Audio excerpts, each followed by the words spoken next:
are back. Good morning and good evening to everyone around the world. Welcome back to another episode of the Puck Drop Podcast, brought to you by Caffrey. Every season is a Caffrey season, and especially this Monday morning where we had our Super Bowl Monday here in South Korea.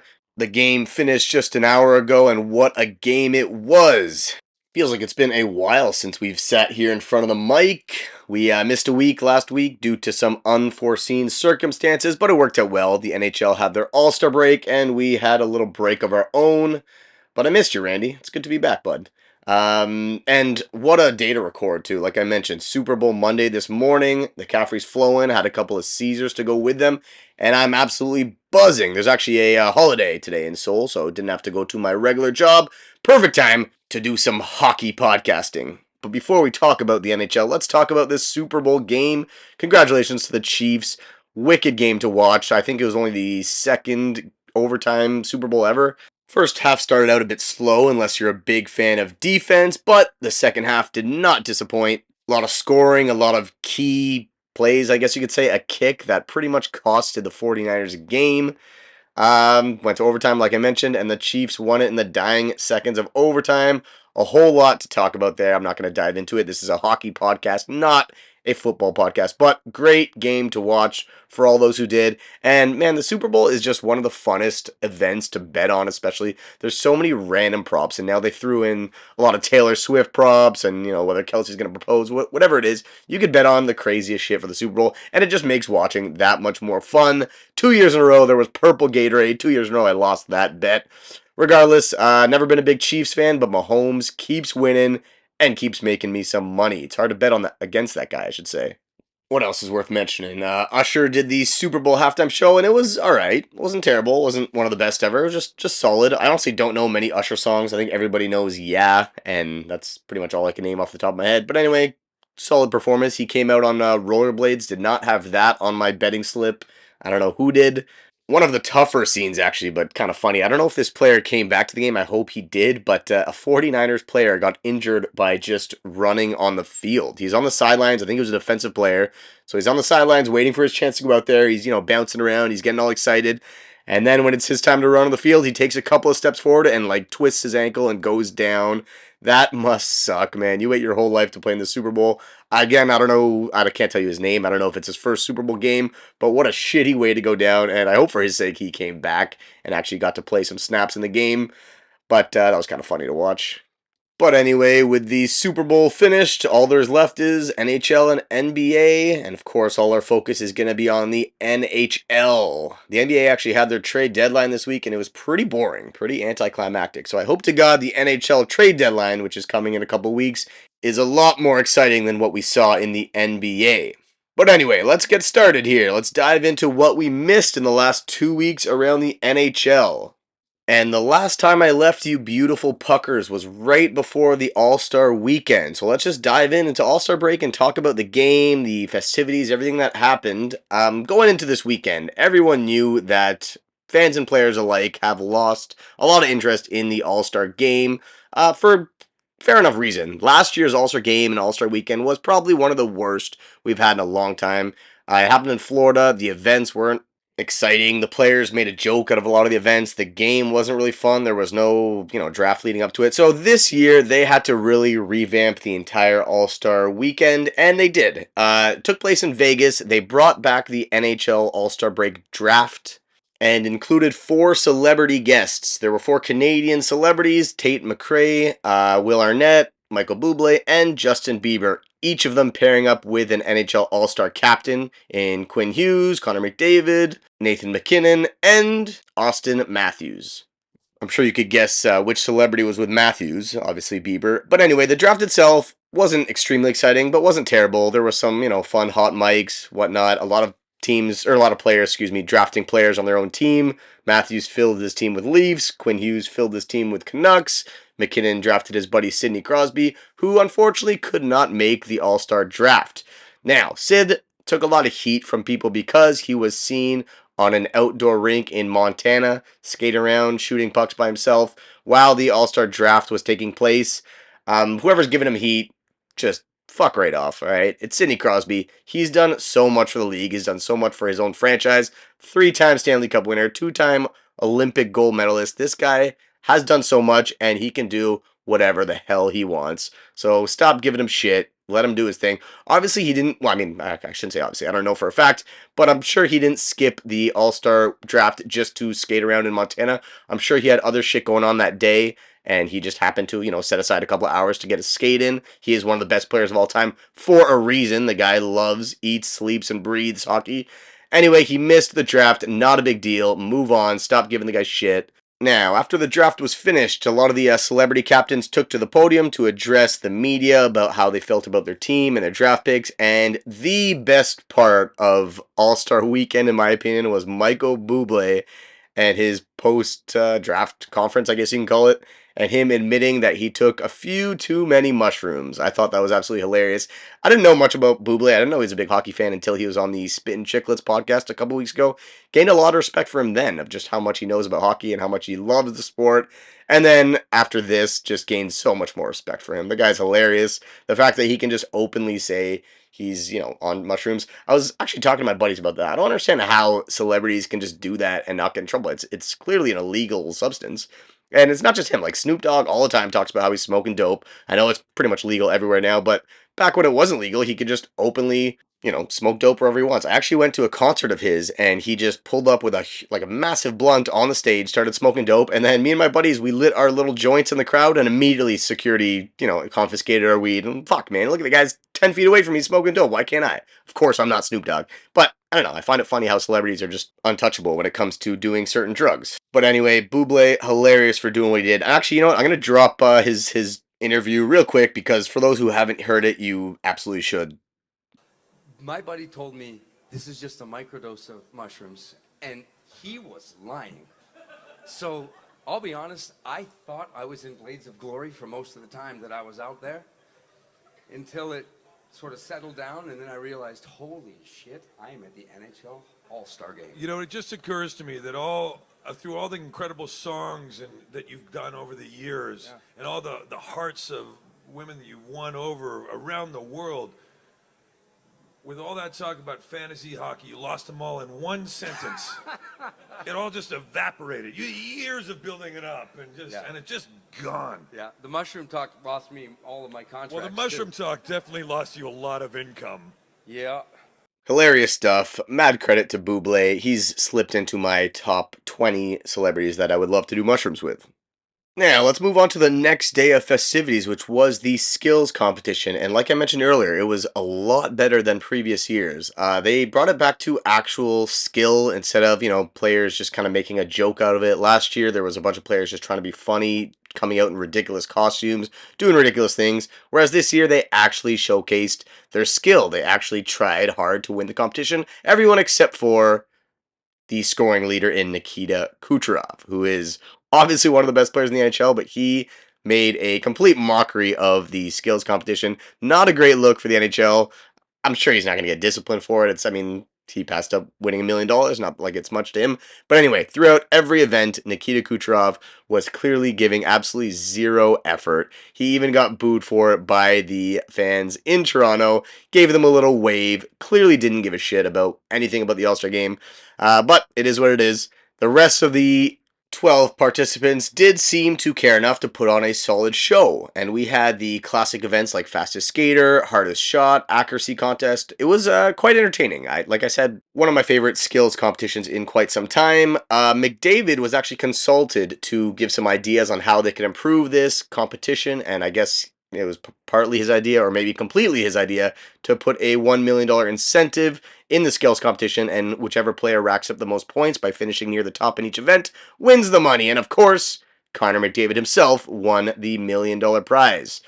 One thing worth noting before we move on, in the accuracy contest, Leon Draisaitl struggled, and it's kind of weird for a guy that is so good at picking corners, especially with terrible angle one-timers on the power play. He could not hit the 4 targets, and it got to the point where it was like hard to watch. They got to at least let the guy, give up at a certain point. He was clearly out of the race, but they just had him keep going and keep trying, and a lot of his shots were like right in the middle of the net. I don't get it. at all taking anything away from him because he's one of the best players in the world and even one of the best shooters in the world. But it was very strange that he could not hit the targets. It was hard to watch. I'm sure he wanted to just get the hell out of there. But anyway, again, great All-Star event, great skills competition. And then the following day, we had our actual All-Star games.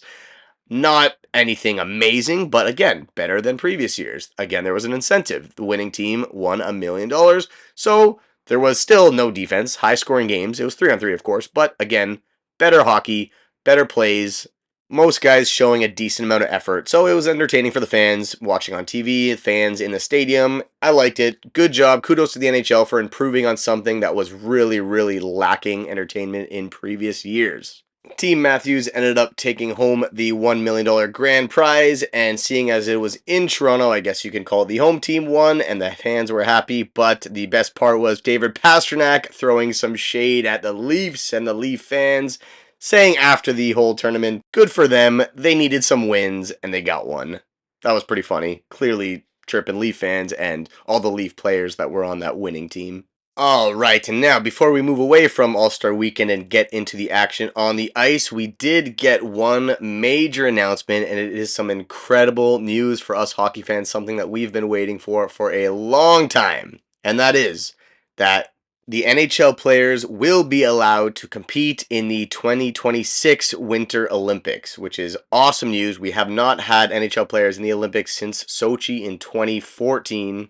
Which was just absolutely brutal luck, as I moved here in South Korea in 2017, and I actually attended the Olympics in Pyeongchang, the first Olympics in a long time where there were no NHLers, so it was a lot less exciting to watch Team Canada lose to the Czech Republic. But anyway, great news there. And then, on top of that, they also announced that next year, the NHL is going to hold their own best-on-best tournament consisting of 4 teams, Canada, USA, Finland, and Sweden, which is awesome. Now, of course, a lot of people are saying, is it best-on-best without Russia? One of the best teams. Right now, the leading scorer, Nikita Kucherov, is from Russia. It's not perfect. Of course, it's not perfect, but considering the circumstances, things going on in Russia, it's better than nothing. I'm very, very happy with this news. Hopefully down the road, whether it be in the next Olympics or, the next World Cup, or in 5 years from now at the 2030 Olympics, we'll finally get Russia and all the best teams in the world in the same tournament. But for now, great news. I'm so excited for next year. So on that note, there's not going to be an All-Star weekend for another 2 years, right? Because next year, this best on best tournament and the Olympics the following year. Of course, much better news than on All-Star Weekend. Despite them doing good this time around, we want best on best, and we got it for the next 2 years. Very, very exciting news. Good job, Gary Bettman.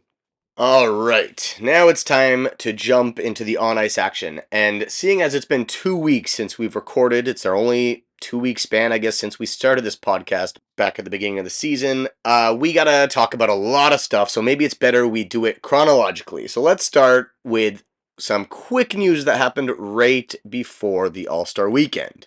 And that is 2 pretty big trades. I guess you can call them blockbuster trades. Let's start with the bigger of the 2, the one that happened first on January 31st, and that was the Vancouver Canucks acquiring Elias Lindholm from the Calgary Flames.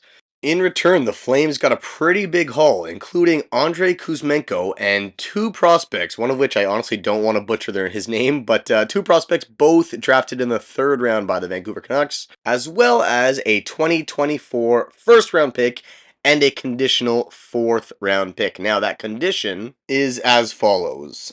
The 4th round pick will become a 3rd round pick if Vancouver makes it to the conference finals. If the pick, however, remains a 4th rounder, then Calgary will receive the better of the 2 picks that Vancouver currently owns, which is Vancouver and New Jersey's 4th rounders. So, likely a 4th round pick, possibly a 3rd round pick. Regardless, a big haul for Elias Lindholm, who we talked about a couple weeks ago, was clearly the best center on the trade market, and Jim Rutherford wasted no time to acquire this player. It's about a month or more than a month before the trade deadline. He's been known to do that, not wait until the last minute. He went out and got his centerman, which makes sense. He wants the guy to have more reps with his team before playoffs. We talked so much about Lindholm before, so you guys all know who he is. Very great player, reliable on both sides of the ice, and has put up 40 goals in the past, so he can do pretty much everything. He can play in the middle, he can play on the wing. great pickup for Vancouver. But let's talk about the players that Calgary got. Now, of course, that is a massive haul. Like we mentioned, two draft picks, two prospects, and Andrei Kuzmenko, who's been struggling this year, but we know has the potential and the skill because last year, like we mentioned before, put up over 70 points. And you know what? His first few games in Calgary, he did not disappoint, scoring a goal in both of his first two games, showing his new franchise and his new fan base that he's still got some wicked talent and just needed a change of scenery. So with that in mind, Kuzmenko is going to be a Flame for the next 2 years at 5.5 mil. They also got a first round pick. They got a couple prospects, a potential fourth round pick, all for Elijah Lindholm, who was on an expiring contract and likely would not have re-signed in Calgary. So I think it is a great deal for both sides. Of course, Vancouver got the player they need. They're looking for a deep playoff push.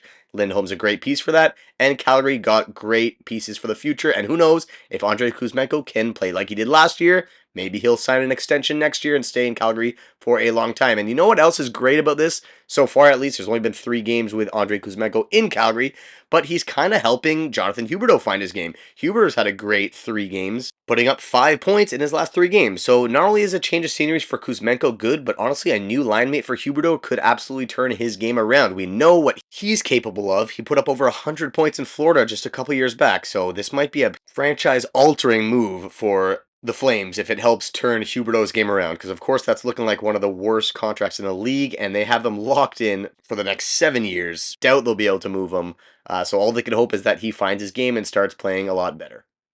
Now, as a Habs fan, this trade was great because we saw how much a center can bring in on this trade market. And then, not too long, a couple days later, Montreal Canadiens traded their top trade bait piece in Sean Monahan to the Winnipeg Jets for a first round pick and a conditional third round pick. Now, that conditional third is only if the Winnipeg Jets win the Stanley Cup this year. So, if the Jets win the Cup this year, the Habs get a first round and a third round pick. Very unlikely, so for now, let's just call it a first round pick. Now, a lot of people online are saying that that was an overpayment by the Winnipeg Jets, and I, for one, disagree. First thing I was thinking when this trade happened, part of me wishes the Montreal Canadiens waited a bit. If they waited closer to the deadline, and we talked about this on previous episodes, that Sean Monahan, after Lindholm gets traded, is the highest or the best center on the trade market. And considering his very, very low cap hit, and the fact that he's been playing great with subpar line mates, I think on deadline day, a lot of teams would be calling the Montreal Canadiens for this guy, and they could have some sort of bidding war and get a bit more than a first round pick. Now, on the other hand, considering the fact that Sean Monahan has been quite injury prone in the last couple of years, I like the fact that we did not risk it. Kent Hughes says, I can get a first round pick right now. Let's do it. Let's pull the trigger. So he did, and I like it. Now, I like it for the Jets too, of course. Sean Monahan is a great player. He's very responsible. He's no liability on either side of the ice. He's great at the faceoff dot. Montreal Canadiens are actually one of the best teams at the faceoff dot, largely due to Sean Monahan. And that is such an important statistic. I think it's very undervalued, at least by, analytics or fans. I'm sure coaches know how important that is. So Sean Monahan adding that to the team, he can slot in as a great second line or even third line center for the Winnipeg Jets. So without a doubt, great acquisition from both sides, but what makes it a bit juicier for the Montreal Canadiens is the fact that they received a first round pick from the Calgary Flames just to take on Sean Monahan's contract. And then a couple of years later, they were able to flip him for a first round pick. So great job there by Kent Hughes. I think it's a great trade by Kevin Cheveldayoff, of course. He's going to help the Winnipeg Jets make a deep playoff run, a team that's already been playing great, but don't want to get ahead of myself. They actually are on a bit of a skid right now. Lost 3 in a row going into the All-Star break, and then lost 2 more games coming out of the All-Star break. Thankfully, they did end their 5-game losing streak just the other day.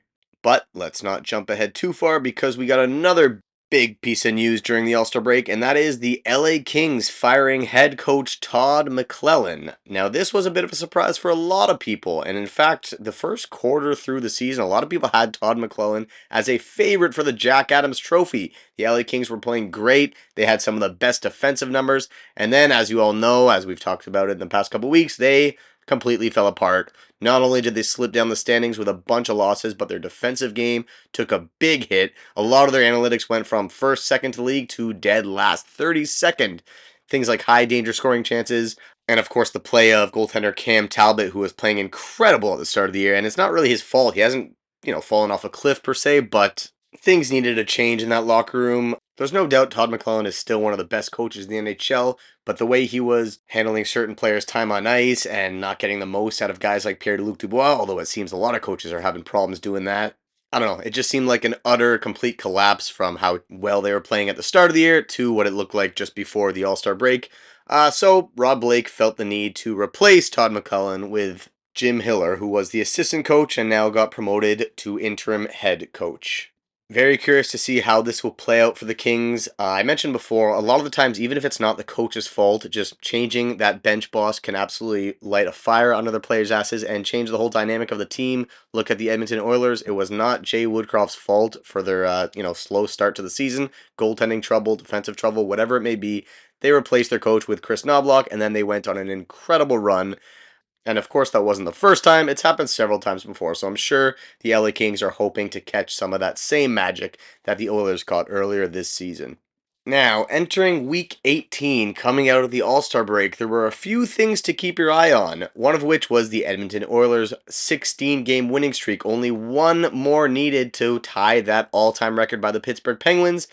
And I mentioned before the All-Star break that the break came at the absolute worst time for the Edmonton Oilers. They were buzzing. You don't want to have to take a 5 or 6 day break when you're by far the hottest team in the NHL. And they came out of the break playing the Vegas Golden Knights, and unfortunately, they could not win that 17th straight game to tie the record. Adin Hill played incredible for the Vegas Golden Knights.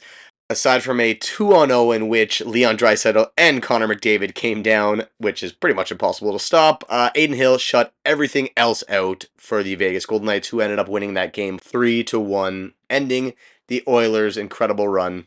Would have loved to see them tie the record, but so be it. It was still an amazing couple of weeks for the Edmonton Oilers. And worth mentioning, although it was our trivia question on our last episode, Sam Gagner is the only player in NHL history to be a part of two 16-game winning streaks. He did it a couple years back with the Columbus Blue Jackets, and he did it again this year with the Edmonton Oilers.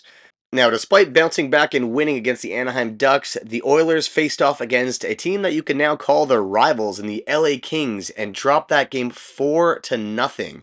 The Oilers and the Kings played each other the last 2 years in the first round of the playoffs, both of them going to 7 games. And I wouldn't be surprised if these two teams faced off again this year in the playoffs. So this is a team that the Oilers definitely want to beat. You could visibly see McDavid's frustration in this game as he got off the ice and broke his stick on the edge of the bench. He was visibly upset, and after putting up only one goal against the Vegas Golden Knights and then getting shut out by the LA Kings, this is a bit of a tough road trip for the Edmonton Oilers.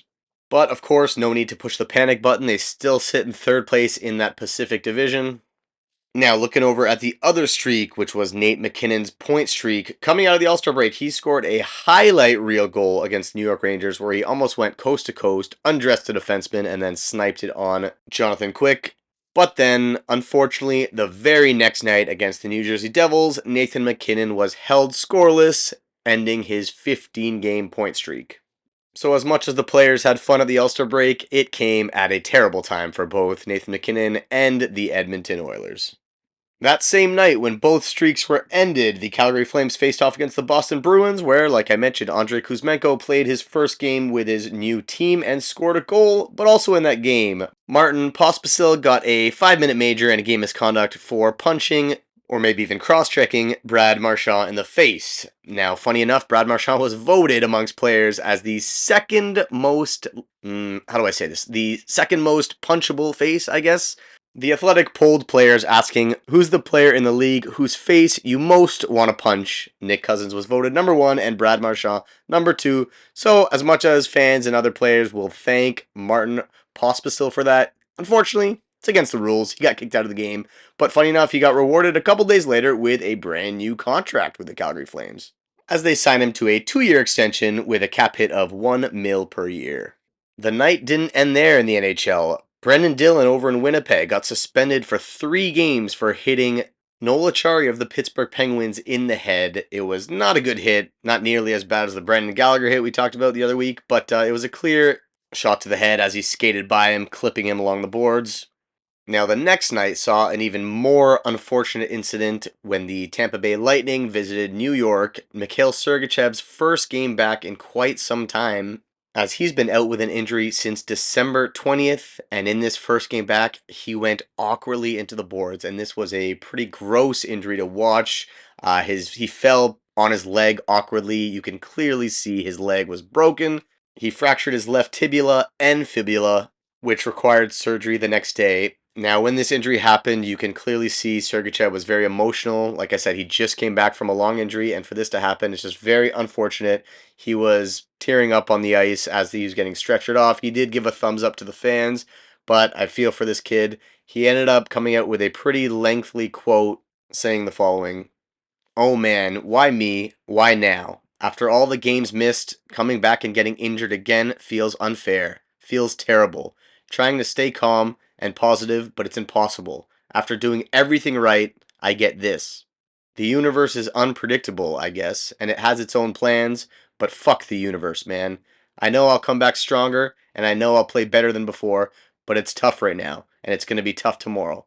We all fight our own battles, and this is mine. I'll win, always do."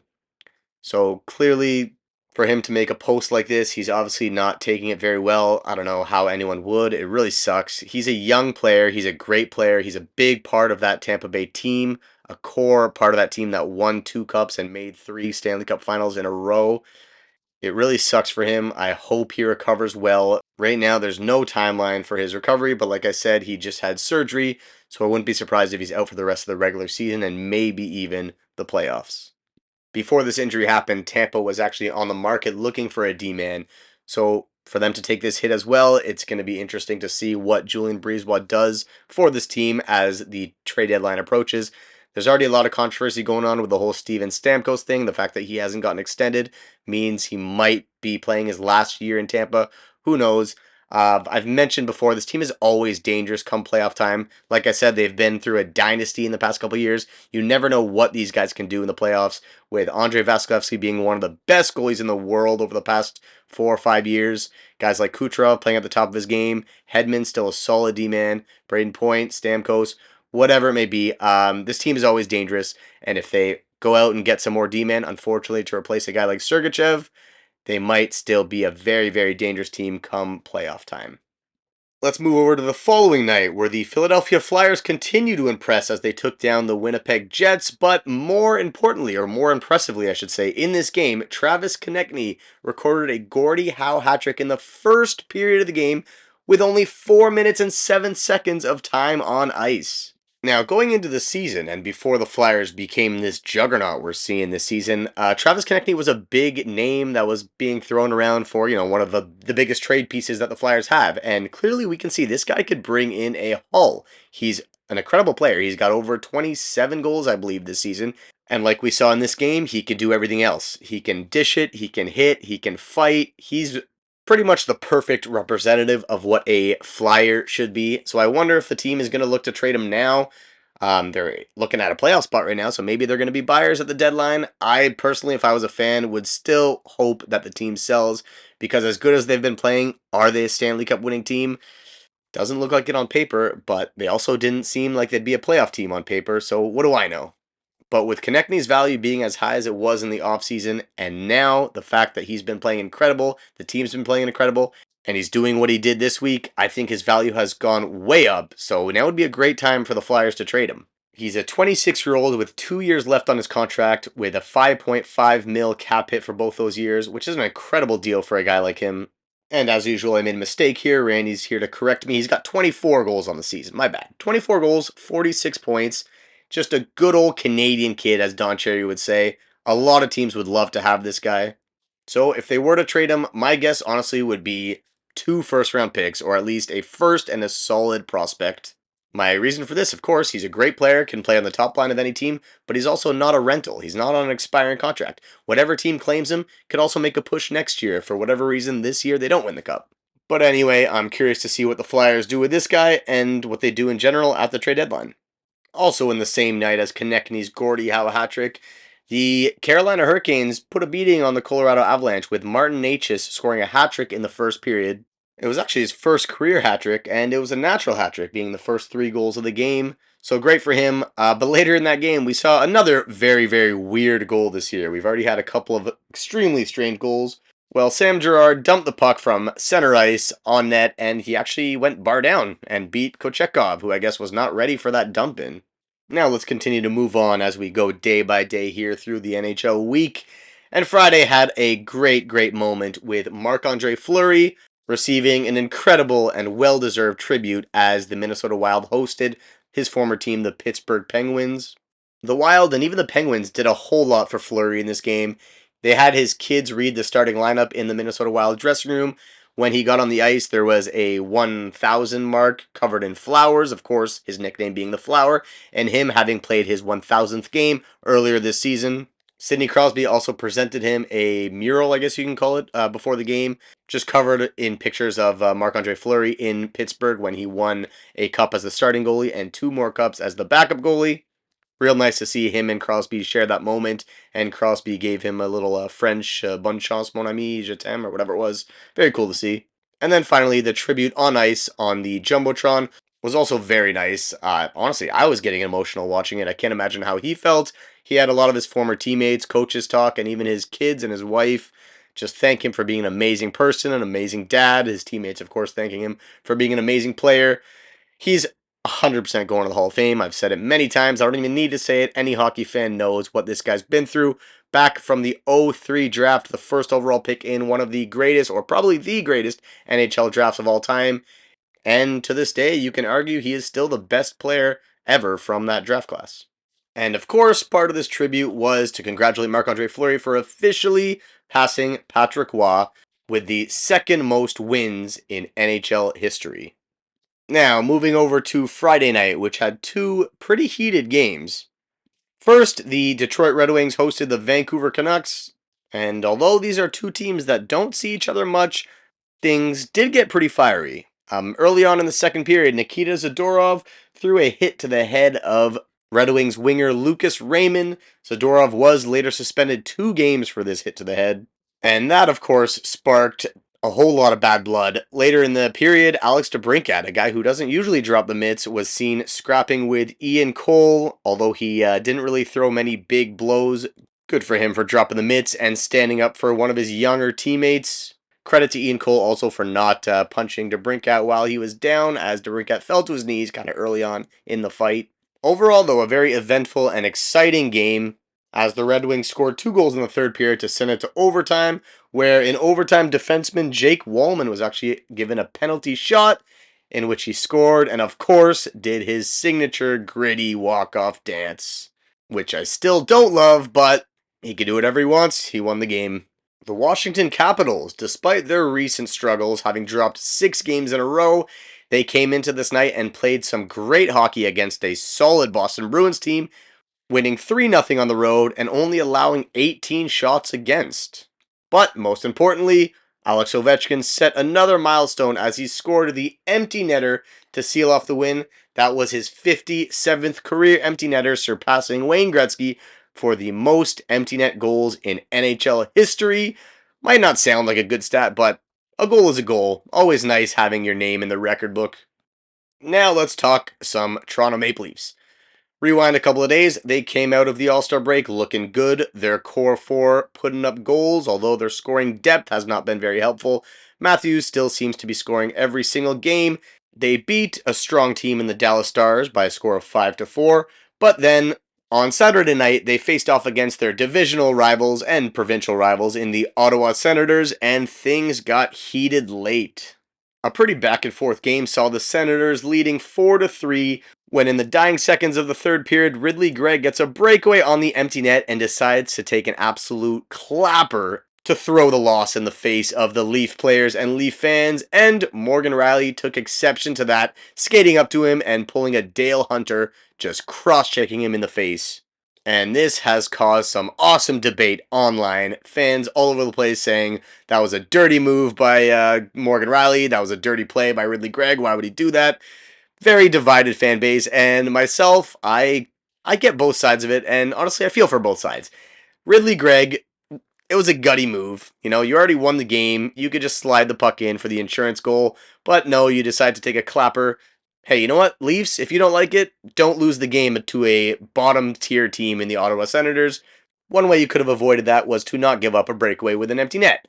Now, on the other hand, Ridley Gregg, you should 100% see that coming. What you did is definitely going to warrant an attack from the opposition. You added insult to injury, you salted the wound, you better expect someone to come after you. Now, when talking about Morgan Riley, do I like what he did? Yes and no. I like that he went after Ridley Gregg. I like that he showed some emotion and showed that, if you're going to be a gutty piece of shit, well, we're going to come after you. I would love that as a Leaf fan. Now, should he have cross-checked the guy in the face? Probably not. There's other ways to take exception. Drop the gloves. I don't even care if the game's done. Drop your gloves. Go after him like a regular hockey fight. Now, Leaf fans and Morgan Riley, you better expect a suspension, because I sure as hell do. I'd be very surprised if he doesn't get suspended, and deservingly so. You can't cross-check a guy in the face like that. So, I can see it from both sides. I understand why he did it. I think he shouldn't have done it, at least to that extent. He should have done something else.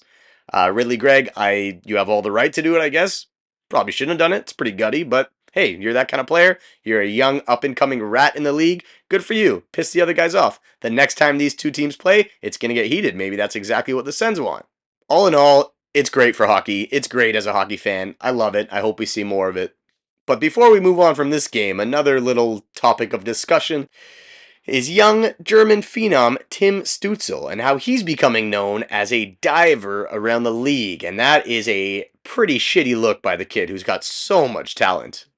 Right before the All-Star break, when the Ottawa Senators faced off against the Detroit Red Wings, Detroit head coach Derek Lalonde is seen doing the diving motion with his hands after Tim Stützle falls pretty easily and draws a tripping penalty. Well, again in this game, he goes down quite easily, and Sheldon Keefe does not love it. Calls him after the game the biggest diver in the NHL.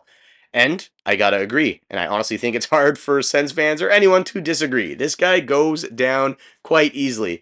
Now, sure, you can say it's smart because he's drawing penalties, but there's a reason we have embellishment penalties. Nobody likes to see that. Nobody wants this game to turn into soccer. It's hockey. It's one of the toughest games in the world. We got to keep it that way. Don't go down unless you're actually tripped. Don't be a diving little bitch, all right? Again, he's a wicked player, so much skill. Would love to have him on my team, but if I were one of his teammates, I'd tell him, man, you got to cut that shit out because it's not a good look. Now, that's pretty much it for the big on-ice news topics from this week, but let's talk about some of the things that happened off the ice before we wrap this episode up. A couple of milestones I wasn't able to mention. Sidney Crosby passed Mark Recchi for 21st all-time in NHL goals when he scored his 578th goal this week. He now trails Yari Curry by 24 goals to move into 20th all-time in goals scored. Congratulations to Sidney Crosby on that, as he does not seem to be slowing down. And this one is a funny one. Urho Vakanainen of the Anaheim Ducks scored his first NHL goal 2 weeks ago.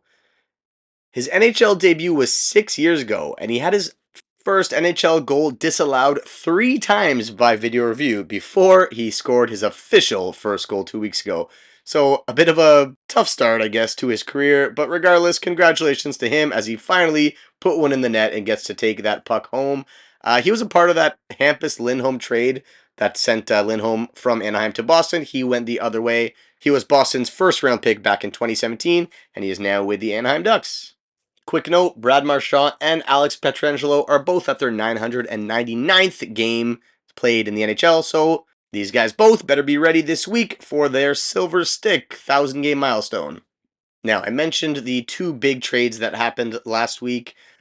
There have been a ton of trade rumors, a ton of players being put on the trade block, or speculation of players, teams receiving calls for certain players. It would be very hard for me to go through every single one of them. So instead, I'll just list off a couple of big names and talk about where they might end up. Last week, talked a lot about Jake Getzel, how I think it's a mistake if the Penguins trade him. Of course, I understand why they would be looking to trade him, but for Sidney Crosby's sake, I don't think that's very fair. Anyway, a whole bunch of teams would be interested in this guy, as he is a top-line scoring winger. He's been linked to a whole bunch of teams looking for a winger, and without a doubt, I think he can bring back a first-round pick for the Pittsburgh Penguins. Jacob Chychrun, who was on the trade block for what seemed like forever in Arizona, is now being talked about again, as Ottawa, clearly not making the playoffs this year, is looking to move him. He has not fit in well in their system. Although he is a great player, I think he will thrive elsewhere. Just did not work out in Ottawa. Ottawa Senator Vladimir Tarasenko also on the trade block. A lot of teams looking at him. He's been linked to the Edmonton Oilers, who look to continue to add to that stacked offensive lineup. The Calgary Flames are apparently taking calls for Noah Hannafin, Chris Tanev, and Jacob Markstrom. And if that is the case, Jacob Markstrom is probably one of the top trade chips on the trade market. Of course, we mentioned so many times on this podcast how many teams are in desperate need of goaltending. Well, Jacob Markstrom's having a great season, bouncing back after last year's, underwhelming season. A team like the Carolina Hurricanes or the LA Kings or the New Jersey Devils would all love to have a solid goaltender like Jacob Markstrom. Chris Tanev has been linked to his former team, the Vancouver Canucks. They already grabbed Elias Lindholm from the Calgary Flames. Well, apparently they're still in talks to bring back one of their great stay-at-home D-man in Chris Tanev. He's also linked, of course, to the Toronto Maple Leafs and has been for quite some time. There are rumors that the Toronto Maple Leafs are looking to acquire both Chris Tanev and Noah Hannafin from the Calgary Flames. Now, if they were to do that in one trade, I wonder what the return would be. It would have to be a pretty hefty load of players, first round picks, prospects, whatever. That would definitely be a blockbuster trade and something that the Leafs have wanted for quite some time. Marc-Andre Fleury's name is also being passed around. Of course, that would be completely up to him. He's likely in his last NHL season, and it depends if he wants to uproot his family and move to a new city again. Depending on where he would get traded, he might even be a backup goaltender. So it's up to him whether he thinks that's worth it or not. Maybe he wants another shot at a Stanley Cup. But it is absolutely up to him. Even if he didn't have a no-move clause, he's one of the guys that you got to talk to. You can't do him dirty considering what he's done for your franchise and what he's done for the league. We talked about it earlier. He's a legend of the game. You got to do right by him. Trevor Zegras, who was voted the most overrated player in the league by NHL players in that athletic poll, has been linked to the Montreal Canadiens. Now, this is an interesting one. The Canadiens are obviously a seller, considering they are nowhere near the playoffs and they've already moved their second line center. Why would they want to bring in a guy like Trevor Zegras? Well, of course, he's still very young, so he could be a part of that future. And, of course, his value is quite low relative to how it was after his rookie season. Now would be the time for the Montreal Canadiens to acquire him. He's good buddies with Cole Caulfield. I'm sure a lot of people who have followed the USA World Junior team or even the US National Development team know that they're good buddies. Maybe they'll have great chemistry on the ice together.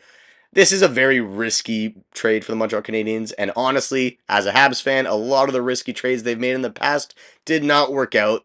Guys like Jonathan Drouin, for example. But depending on what they would give up, I would love to see Zegras play with Cole Caulfield. But again, considering that the Montreal Canadiens and the Anaheim Ducks are in a similar position in terms of rebuilding and looking ahead into the future, I'm sure the Anaheim Ducks would want a prospect in return or a first-round pick. Now, we mentioned the Montreal Canadiens got Winnipeg's first-round pick for that Sean Monahan trade. Kent Hughes has done this several times in the past 3 years. He received a first-round pick from the New York Islanders for Alex Romanov and immediately flipped it to the Chicago Blackhawks for Kirby Dach. The following year, he received a first-round pick from the Florida Panthers for Ben Sherratt and flipped it for Alex Newhook at the draft. So maybe that first-round pick that they got from the Winnipeg Jets, he intends on flipping for a young prospect, maybe Trevor Zegras. One more name that I thought was pretty interesting, Riley Smith of the Pittsburgh Penguins. Apparently the Vegas Golden Knights are looking to reacquire him. He's been a Vegas Golden Knight since their inception. He won the cup with them last year, and for the first time in a while, he was moved to a different team in the Pittsburgh Penguins. Apparently he does not fit in well in that lineup, and the Golden Knights are in talks to bring him back. Now, this happened also before the break. The Pittsburgh Penguins signed Jesse Puljujarvi to a 2-year contract worth $800,000 AAV. Jesse Puljujarvi has been talked about for quite a few years now as, I guess, a bust, you can say. He was drafted 4th overall by the Edmonton Oilers back in 2016. A pretty high draft pick, especially considering the names that he got drafted ahead of. Matthew Tkachuk being one of them. Could you have imagined Matthew Tkachuk playing with Connor McDavid and Draisaitl? That would have been dangerous. But anyway, Puljujarvi has had a tough time breaking out in the NHL. He was traded last year by the Edmonton Oilers to the Carolina Hurricanes. He only played 17 games in Carolina and only amassed 2 assists, 0 goals. He did play 7 games in the playoffs, but again, no goals, only 1 assist. He played his first 3 games in Pittsburgh and has been held scoreless, so still not showing the potential that he showed back in Sweden before he was drafted by the Edmonton Oilers. I don't know much about this guy off the ice. Don't even know much about him on the ice. Seems like a great guy. I feel bad for him. It's never easy being a high draft pick that just hasn't played up to his expectations. I hope he is able to turn around. He's only 25 years old, so it's safe to say he does have a long career of hockey ahead of him. Who knows what could happen for the kid? Would love to see him turn it around. He's got a year and a half in Pittsburgh, so maybe he'll find his scoring touch with new line mates. Some other teams that may be able to sign some players or even trade for some players. The Philadelphia Flyers, Calgary Flames, and New Jersey Devils have been given cap relief for the players that they lost due to that Hockey Canada incident. This is a bit of a weird one. I don't want to say that the teams who had these players signed should get punished because of their involvement in what happened back in 2018. Would I say for sure that the teams or the GMs were not aware of their involvement? I kind of doubt that. From my understanding, players that enter the NHL Players Assistance Program still count against the cap. Now, they don't count against the maximum player roster, but their cap hit still counts. Now, I guess that's with the assumption that they will be returning at some point in the season. So I guess it's a different situation. But for them to come out and say that these teams have cap relief is pretty much guaranteeing that they're not coming back this year, which we already kind of knew. But a organization like the Ottawa Senators, who were clearly aware of Alex Formenton's involvement in all this, they chose not to sign him, not to bring him back. I think he was good enough to be on an NHL roster. He's a solid player, or at least he was when he played for the Sens. So should they get some sort of extra relief, or maybe get that draft pick back that they were stripped of earlier this year? I just think as a Sens fan, I would be pretty annoyed that they got punished for something that I personally don't think was as bad as other things that certain organizations have done, and they don't get any credit for not bringing back Alex Foreman into their lineup, who I'm sure they could have used, especially considering how they've been playing this season. They did the right thing by not signing this guy. These other teams, who again I assume knew about their involvement, went ahead and gave these players contracts or extensions or whatever it may be, and they don't get punished for it. They get cap relief. Again, touchy subject. I know I'm going to take a lot of backlash for this. I just think it is a very strange way the NHL handles this kind of situation. What would I suggest alternatively? I don't know. I just think these Sens got boned earlier this season, and I kind of think they're getting boned again. And speaking of the player assistance program, Evgeny Kuznetsov and Patrick Laine both have entered the NHLPA Players Assistance Program, and they are the third and fourth player to do it so far this season. Earlier in the year, Valerie Nichushkin and Samuel Girard both entered the program as well. It's a good sign to see players not afraid to come out and ask for help and join this player assistance program. It's there for a reason. But is it a tough sign to see so many players struggling with whatever they're struggling with and needing help doing it? It's not something we want to see. We definitely want these guys to recover whatever they're battling, whatever they're dealing with. We hope that they can recover, overcome it, and come back and play some great hockey that we all love to watch.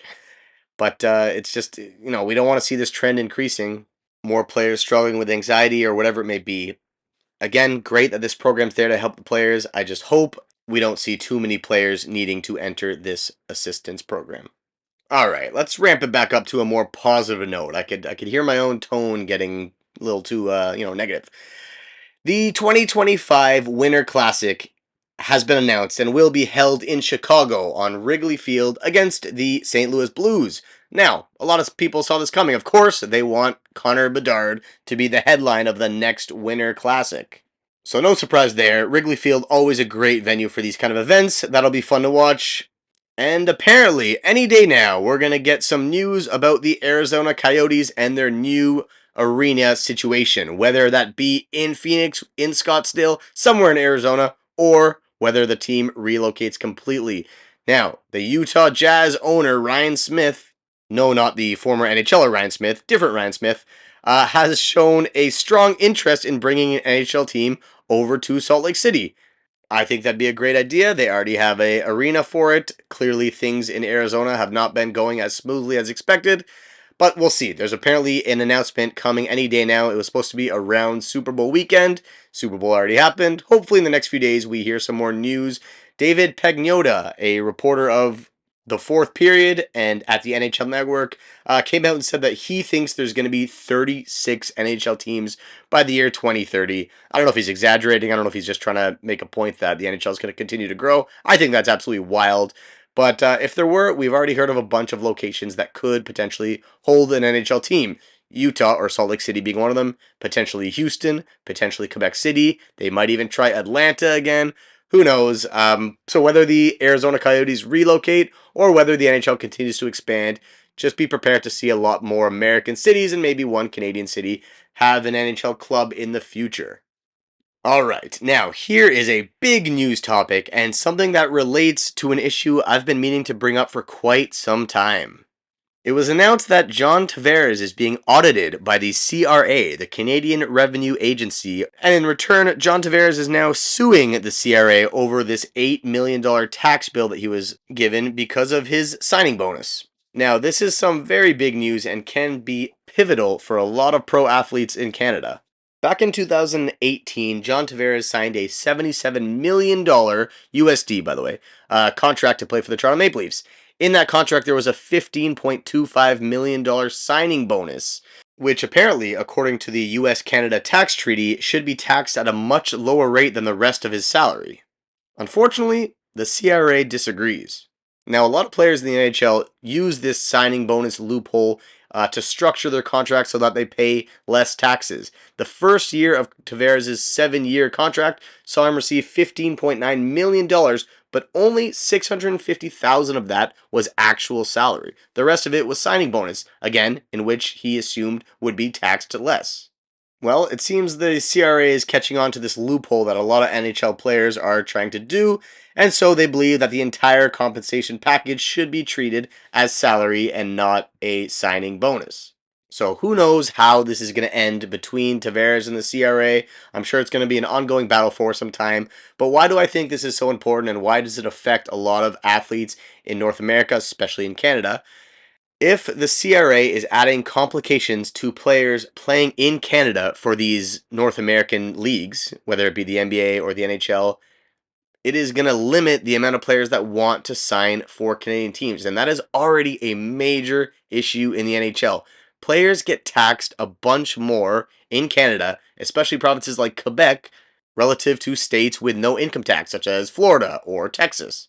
And that puts these clubs at a major disadvantage. Of course, this hits home for me. I'm a Habs fan, and the Montreal Canadiens and Quebec have some of the worst income tax in North America. So why would a player want to sign in Montreal when they could sign down south in Texas or Florida and make way more money for that same valued contract? This happens, this always brings me back to Alex Radulov. The Habs signed Radulov out of the KHL. He came back, played 1 year in Montreal, and then Marc Bergevin and the Montreal Canadiens offered him a contract extension, and the Dallas Stars offered him the exact same contract. He decided to sign with Dallas because he makes way more money off the same valued contract because he doesn't get taxed. He gets zero income tax, whereas Quebec has the worst income tax in the National Hockey League. So that puts the Montreal Canadiens at a huge disadvantage. And it's not just the Montreal Canadiens. Like I mentioned, Canadian taxes in general are much worse.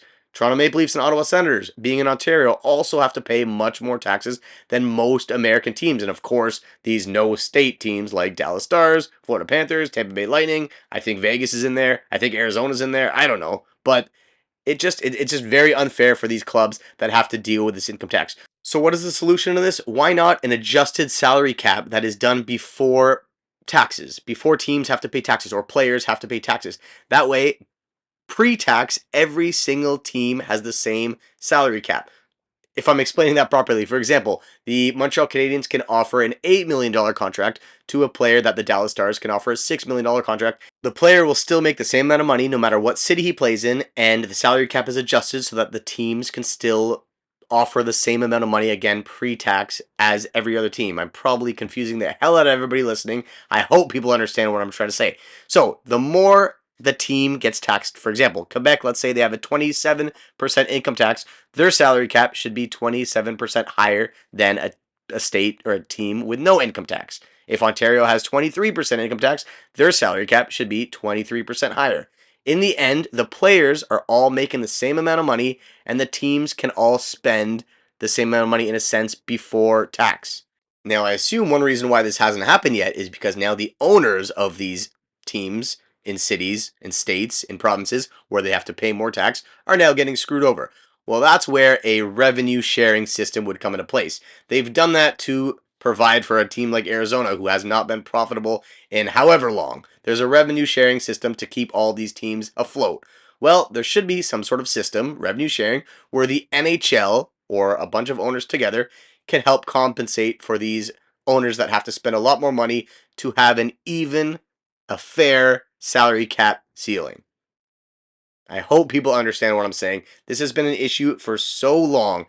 The NHL brought in a salary cap to make it a fair league, to bring parity among the league so that all teams have equal chance to win the Stanley Cup. Leagues like the MLB, where the New York Yankees can just pay up the ass and always be one of the best teams, or even the NBA, where there's no hard cap and teams can just pay a salary or a luxury tax so all the rich teams can sign the best players and stack their team and win championships 4 out of 5 years, whatever it may be. The NHL isn't doing that for a reason. They want it to be a fair league, and it's been great. I love a hard cap. A lot of people don't love it. I love it. I think it makes the NHL great. There's parity in the NHL. It makes it so hard to win the Stanley Cup, but it makes it even for all teams. Unfortunately, it's not even right now the way the taxes are and the way certain provinces and states have to pay more taxes, and therefore players make less money playing there. I really hope the NHL can do something to fix it, because it's definitely not fair for a lot of teams up north and a lot of teams in certain states. Players already have to deal with shitty winners in Winnipeg and Montreal. So with this on top of that, it makes it real fucking hard for us to sign free agents, and that's bullshit, and I don't like it. Radulov, fuck you.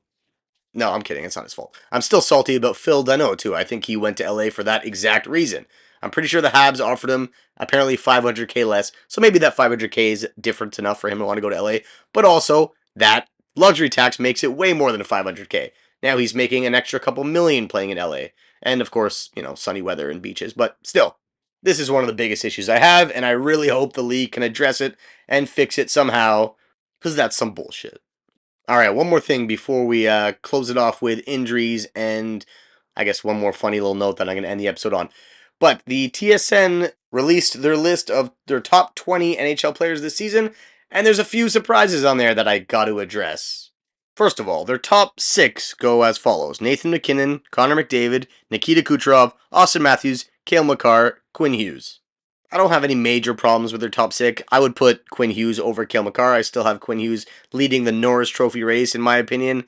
I'd probably put both the D-men above Austin Matthews, although he is on an insane scoring pace, so maybe not. 7, 8, 9, 10. David Pastrnak, Mikko Rantanen, Connor Hellebuck, and Elias Pettersson. Mikko Rantanen is an amazing player and is having a great season. I wouldn't put him above Connor Hellebuck, who's, by the way, one of maybe a Hart Trophy candidate, and Elias Pettersson, who I think is having a better season. Both these guys are the MVPs of their team. Elias Pettersson, you could argue, with Quinn Hughes. But Mikko Rantanen is playing with Nate MacKinnon, who is a man possessed this season. He's playing incredible. I don't want to take anything away from Mikko Rantanen. But for him to be ahead of these guys, and he's ahead of Artemi Panarin, who's all the way down to 13 on that list. I think Panarin, again, being the most valuable player to his team, is having a better season than Mikko Rantanen. He has more goals and more points than Mikko Rantanen, so I don't know how Mikko Rantanen is 5 spots ahead of him. And then, looking down at number 14, we have Leon Draisaitl, who's ahead of guys like Sam Reinhart and William Nylander. Leon Draisaitl, again, an incredible player. He does play with McDavid, who's the best player in the world, not always, but regardless. Why is he ahead of Sam Reinhart, and why is he ahead of Nylander? Nylander has 65 points, Sam Reinhart has 64 points, Leon Draisaitl has 60 points. Maybe it's not all about points, what about goals? Sam Reinhart has 39 goals and 21 power play goals. 22 power play goals. Leon Draisaitl has 24 goals and 11 power play goals. I'm just curious to what the reasoning is for putting Leon Draisaitl ahead of Sam Reinhart. Again, this list is based off this year. They said it specifically. This list is based off this year's production. Maybe if you argue overall he's a better player than Sam Reinhart, sure, not going to argue against that. But this year, Sam Reinhart is clearly having a better season. And then the last thing I want to point out is at number 19, we have Jack Hughes.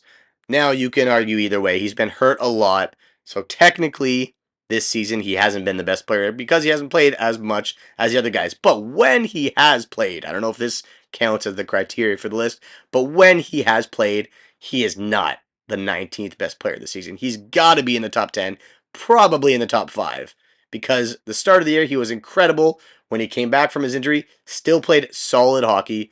So just seeing his name at 19 is a bit weird, but I understand he missed a lot of time. So whatever, I'm not going to write an angry letter to TSN for that one. The Draisaitl one is the big one. I do not understand how they have him ahead of Sam Reinhart and William Nylander. And then the last one, I'm probably going to take some heat for this. I actually told Randy to put it up on Instagram to get a vote. Zach Hyman is in the top 20. Now I'll agree. I will agree. This season, Zach Hyman's incredible. Actually, not just season. He's a great player.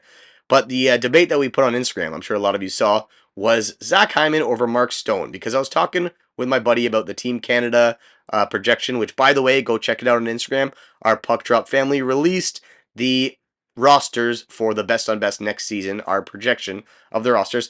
And I had Mark Stone in on Team Canada and not Zach Hyman. And my friend gave me shit for that, saying Zach Hyman is a way better player, battles in the boards a lot more. He's got 30 plus goals on the season. Not taking anything away from Zach Hyman.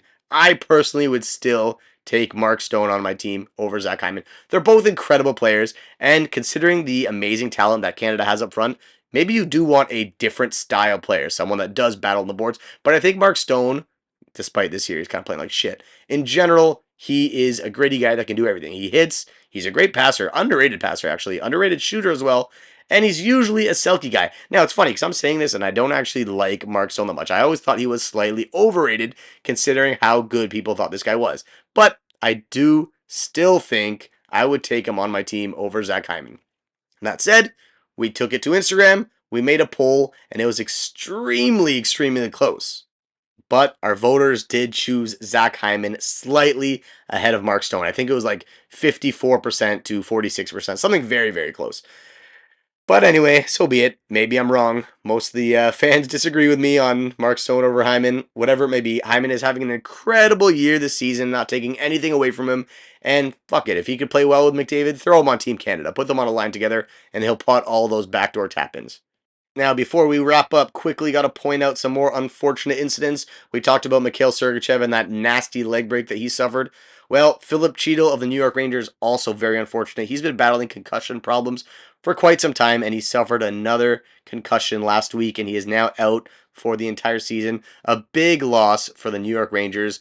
That third line on that team could honestly be a difference maker, pushing them to, one of the best offensive teams in the NHL. Of course, their top two lines are stacked, but that third line of Lafreniere and Kakko and Philip Hedl was really a driving force of their play last year. Now, I know they haven't been playing a lot together this season, especially with Lafreniere making a big jump and Kakko not really fitting in that team well. He's also on the trade block, by the way. I didn't mention that earlier. Regardless, big loss for the Rangers. I feel bad for Philip Cheadle. Concussion problems are the worst. I hope he recovers well, and I hope it doesn't affect him long term. And then also before the All-Star break, the Columbus Blue Jackets announced that rookie sensation Adam Fantilli is to miss 8 weeks. His leg was cut by a skate, an opponent's skate. Just a shitty injury. Thankfully, he's not out for the entire season, but for him to miss over a month, maybe even 2 months, not a good look. That's tough. And now we can officially say that the top 3 draft picks from this past year, Bedard, Leo Carlson, and Adam Fantilli, all missed significant time this season. Now, one more note before we move on to our trivia and close out this episode. Been talking every week, it seems like, about skate blades popping out and just, equipment malfunctions, sticks breaking. But these skate blades, man, it happened to Ilya Sorokin the other day. For a goalie to lose a skate blade, that sucks. He couldn't slide across. The Winnipeg Jets scored. Well, this week again, Boris Kachuk of the Chicago Blackhawks loses a skate blade. It takes a teammate to push him to the bench. Now both guys are out of the play, and the opposition scores. It was a great goal, by the way. Adam Fox with a wicked pass to Chris Kreider down low. But it's very unfortunate that happened because of an equipment malfunction. Go back to the old school blades. You don't need to pop them out. How often do they actually change the blades on the bench? I could be a complete idiot and realize that they do it all the time. But man, it's affecting play on the ice. Teams are losing games because of this, so they got to sort that out somehow. And that's it for this week. Let's close off with our weekly trivia question. Don't forget to follow us on Instagram, subscribe on YouTube. That's all we got so far. But anyway, this week's trivia question: who has recorded the most points in the NHL as an 18-year-old? So the most points at the age of 18 in the NHL. Who do you got? Make your guesses. Go follow us on Instagram. Wait for the post. It should be up any day now. Comment who you think is the answer. And Caffrey will send a beautiful case of beer your way. Don't forget, if you're living here in South Korea, to go by the CU and 7-Eleven and pick up a case of ice cold delicious Caffrey, because every season is a Caffrey season. Thank you all for tuning in. Thank you all for listening. Not going to take another 2-week break for some time. Don't you worry about it. We will catch you guys next week. I hope you enjoyed the Super Bowl. I hope you enjoyed the week of hockey. We're back in full swing. Let's keep it up. Only a couple weeks left till trade deadline, and only a couple months left until NHL playoffs. The greatest time of the year, baby. We'll catch you guys next week. Take care.